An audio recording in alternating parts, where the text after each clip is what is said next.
पीले दांत वाली बहू। रंजना कभी ब्रश नहीं करती थी। उसे कितनी बार उसके माँ बाप ने डांटा, लेकिन उसका कोई असर उस पर होता ही नहीं था, जिस कारण से उसके दांत पीले पीले हो जाते हैं। शादी के बाद।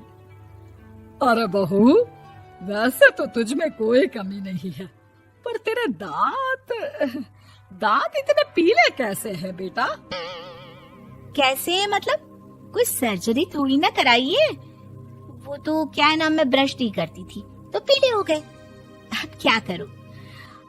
आप कहें तो लाल करवा लूं या फिर काले? यार ये क्या है, क्यों माँ से लड़ रही हो? लड़ रही हूँ? अरे मैं लड़ रही हूँ या ये बोल रही है कि दांत पीले हैं, पीले। अरे तपस्या थोड़ी ना की है इन्हें पीले करने के लिए। बकायदा ब्रश नहीं किया है 20 साल तक, तब जाकर। छी, कैसी बात कर रही हो? ये उस वक्त तो पीले नहीं थे जब हम लोग तुम्हें देखने आए थे। अरे तब साफ करवा लिया होगा डेंटिस्ट के पास जाकर। अब देखो कैसे पीले पीले लग रहे हैं। रंजना सास की तरफ गुस्से से देखती है। फिर शुरू हो गई पीले पीले पीले। अरे पीले तो तब भी थे जब मेरे हाथ का रसगुल्ला उड़ा उड़ा कर खा रही थी और बोल रही थी, लड़की नहीं गुणों का खजाना दे रहे भाई साहब आप। खैर, अब वो लोग करते भी तो क्या करते, पीले दांत वाली बहू पल्ले पड़ी थी तो झेलना तो था ही।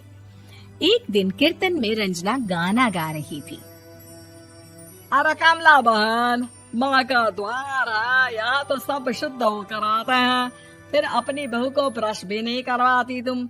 दूर से पीले पीले दांत भक्ति में बाधा उत्पन्न कर रहे हैं। अरे कोई 2 साल के बच्चे थोड़ी ना लेकर आई हूँ मैं बहू बनाकर। अच्छी खासी लड़की है, अरे कैसे करवाऊं ब्रश? ये तो उसे खुद करना चाहिए ना। अब माँ बाप तो इसके जैसे तैसे निपटा दिए, ये नहीं सोचा कि सास कैसे संभालेगी। सास बहू को लेकर घर आ जाती है, लेकिन सोच लेती है कि अब इसे लेकर कहीं नहीं जाएगी। अगले रोज बहू कहती है, अरे क्या हो गया, मंदिर नहीं जाना क्या? कीर्तन का वक्त हो रहा है। मेरी मधुर वाणी से कान्हा जी जागते हैं और सोते हैं। आप तो जानती है ना उनकी भक्ति में कितना मन लगता है मेरा।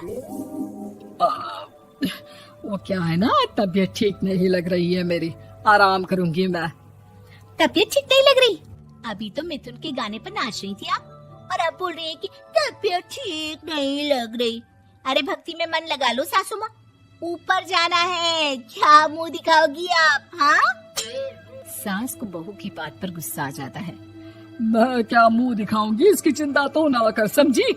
अपने मुंह की चिंता कर, जो ये पीले पीले दांत लेकर हर जगह पहुंच जाती है। पता है लोग कितना मजाक बनाते हैं। ना जी ना, मैं नहीं जाना कहीं तेरे साथ। तो ये बात है। कोई ना, मत जाओ, मैं अपने कमरे में ही बैठकर भक्ति कर लूंगी। ऊपर वाला दांत थोड़ी ना देखता है, मन देखता है, भावना देखता है। और अरे बस बस, तू सब कुछ दिखा, बस ये सफेद चमकदार दांत ना दिखाना किसी को, है? जा यहाँ से। बहू को सास की बात का कोई फर्क नहीं पड़ता, वो तो जैसी थी वैसी ही रह जाती है। सुबह नहाकर किचन में खाना बनाना, फिर खाना खाना, कीर्तन भजन करना और सो जाना। एक दिन, माँ जी मैं सहेली के घर जा रही हूँ, शाम को लेट आऊंगी।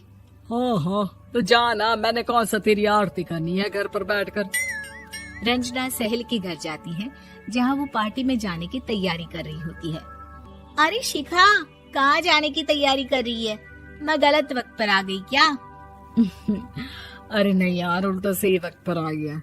मैंने ये साड़ी और ज्वेलरी निकाली है यार, शाम को इनके ऑफिस की एक पार्टी में जाना है। बताना कैसा लग रहा है ये सब? नहीं यार, इस ड्रेस के साथ तो वो वाली ज्वेलरी अच्छी लगेगी। हाँ, सही बोल रही है, मैंने ध्यान ही नहीं दिया।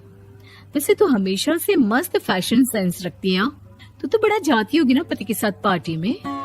रंजना कुछ नहीं बोलती, बस सोचती है कि यार काश ये बात सही हो जाती, पर मैं क्यों नहीं जाती पार्टी में? क्या इन लोगों की कोई पार्टी होती नहीं होगी? रंजना घर आती है और रात में पति से सवाल करती है, एक बात बताइए, आप मुझे किसी पार्टी में क्यों नहीं ले जाते? क्या आपकी यहाँ ऑफिस में पार्टी नहीं होती? पति बेचारा क्या कहता कि दांत पीले हैं तुम्हारे इसलिए। अरे कोई पार्टी होती नहीं हम लोगों के ऑफिस में, तो कहाँ से लेकर जाऊं? और मार्केट, मॉल, कहीं वीकेंड घूमना, कहीं तो। अरे यार सारे हफ्ते में एक छुट्टी मिलती है, तो सोचता हूँ कि आराम ही कर लूं। क्यों? रंजना मन मार के रह जाती है। पहले कभी सास के साथ मंदिर जाया करती थी, लेकिन वो भी सास ने ले जाना बंद कर दिया। घर बैठी बैठी रंजना बोर हो जाती है। तभी उसे आइडिया आता है और वो मायके जाने का सोचती है। सासू माँ, 2 दिनों के लिए मम्मी के घर जा रही हूँ। अच्छा अच्छा ठीक है, आराम से जा। और हाँ, माँ से कुछ अच्छी आदत सीख कर आना कि कैसे शरीर के हर भाग की तरह दांतों की सफाई भी जरूरी होती है, समझी?